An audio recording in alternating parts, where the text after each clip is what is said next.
શું તમે જાણો છો કે કચ્છની ધરતીમાં ભગવાન શ્રીરામનું વિશાળ મંદિર ક્યાં આવેલું છે? આજે હું પહોંચી ગયો દેશલપર વાંઢાઈ ગામમાં આવેલા ભગવાન શ્રીરામના વિશાળ મંદિરે દર્શન કરવા। ભુજની ધરતીથી થોડા કિલોમીટર દૂર આ દેશલપર ગામ અને ત્યાંથી થોડા કિલોમીટર દૂર આ વાંઢાઈ ગામ આવેલું છે અને જ્યાં આવેલું છે ભગવાન શ્રીરામનું આ વિશાળ મંદિર। આ જગ્યા ખૂબ જ આધ્યાત્મિક અને પવિત્ર છે મિત્રો। બાજુમાં ઈશ્વર સાગર નામનું એક તળાવ આવેલું છે અને જેથી આ મંદિરનું સૌંદર્ય વધારે ખીલી ઉઠે છે।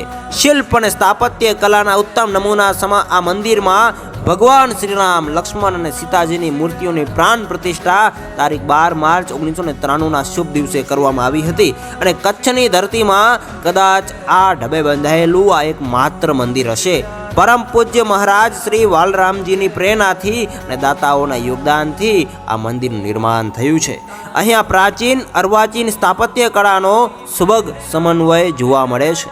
આ મંદિરના આસપાસ વૃક્ષો વાવવામાં આવ્યા છે અને જેથી અહીંયા પ્રકૃતિનું સૌંદર્ય ખીલી ઉઠે છે, જ્યાં પ્રકૃતિની આધ્યાત્મિકતા સાથે નિવાસ કરે છે અને જ્યાં થાય છે ભગવાન શ્રીરામના પાવન દર્શન અને જ્યાં ચારે બાજુ નીરવ શાંતિ પથરાયેલી છે એવી આ જગ્યાએ એકવાર જરૂરથી પધારવું જોઈએ, ભગવાન શ્રીરામના દર્શન કરવા જોઈએ। અદ્ભુત આધ્યાત્મિક આ જગ્યા છે। જય શ્રી રામ। सिया राम जय जय